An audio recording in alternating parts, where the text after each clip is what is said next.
Hello students, welcome back to the biology class. So in the last class we started the chapter that is the 17th chapter according to your NCERT, breathing and exchange of gases. And we learned that there are two types of respiration in the last class, direct and indirect respiration. When the body cells, that means the body cells surface is sufficient for exchange of gases, then this concept is called as direct respiration. So in such a type of method of respiration, there is no special organ for gas exchange and there is no requirement of blood because transport of the gases is not required.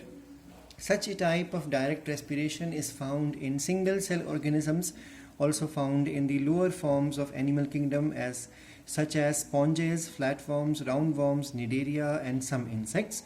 And when it comes to the topic of indirect respiration, we learned that when the body consists of many cells and then the complexity of the organism is higher, so in that case all cells of the body are not in direct contact with the environment or with the medium of the gases, be it water or otherwise air. So in such a mechanism, in indirect respiration, there is involvement of transport of gases with the help of blood, as well as a special respiratory organ or a special respiratory surface is required for gas exchange.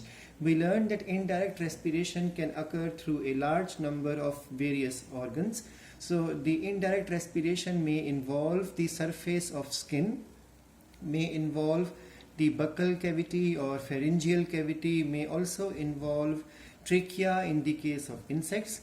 It may also involve gills like in the case of fishes, and then we have book lungs as well as book gills.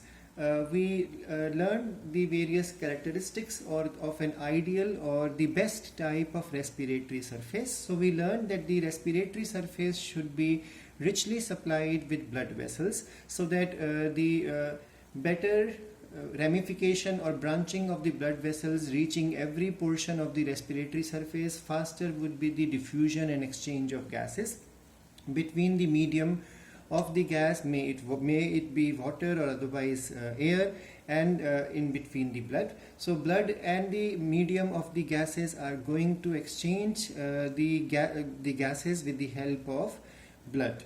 Then in the same manner, the second characteristic we learned was that it should have a large surface area, because the bigger the surface area, faster would be the process of diffusion, because diffusion is a surface phenomenon. So lesser the surface, less will be diffusion.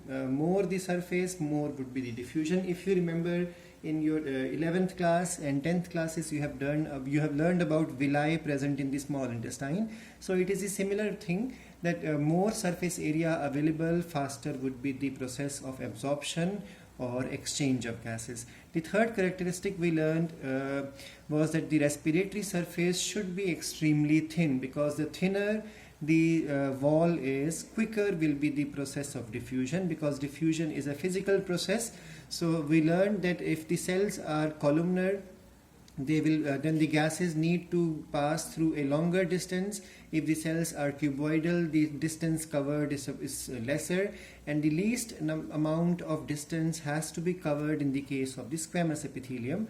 So that's why this is the thinnest one. So extremely thin surface, extremely thin respiratory surface.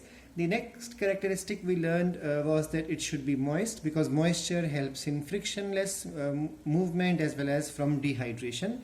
We learned the next characteristic as permeability to the respiratory gases. We all know the gases when we talk about for respiration are oxygen and carbon dioxide. So the respiratory surface should be permeable, should allow the exchange of oxygen and carbon dioxide by the process of diffusion from the medium into the blood, and then from blood to the outside the medium. In the same manner, we learned that the respiratory surface should either be in direct contact or in indirect contact with the medium of gases, and the medium of gas can be air or otherwise water. For example, in the case of human it is air, and in the case of fish it is water. We learned that the process of respiration has components.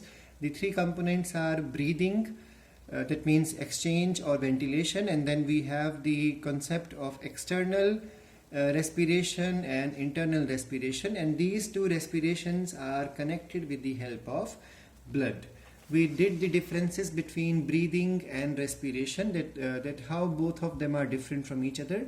And then we also learned that respiration has two components, internal respiration and external. Internal occurs at the level of cells and cerebro, as well as the extracellular fluid, and external respiration occurs at the surface of the respiratory organ. In this process, energy is released, in this process, energy is consumed, and enzymes are involved in the case of internal respiration. And then we did the various type of respiratory organs which are present in the animal kingdom. We learned that the protozoa, that means single cell organism, or what you call as protists, they perform the respiration through the cell surface, so it is in direct respiration. Rest all other are indirect respiration, including frog and earthworm, which have cutaneous respiration. Fish, tadpole, dragonfly, nymphs have gills, which is called as branchial respiration. Then tracheal respiration is found in the insects, and the pipes are connected with the help of windows or holes, and those holes are called as spiracles. Then book lungs, book gills, ctenidia, pulmonary sac, tube feet, these are the various respiratory organs which we come across in arthropoda and mollusca kingdom, phyla. And then we learned about tube feet, which are found in the echinoderms or starfish. And then we have reptiles, amphibians, even the apes, they all have lungs. Then the frog has buccopharyngeal cavity also for respiration. So frog has lots of various methods of exchange of gases. And we learned that the larvae of mosquito, which are in the water, they do not breathe from water, they breathe from air with the help of a siphon or a tube, which is called as respiratory siphon.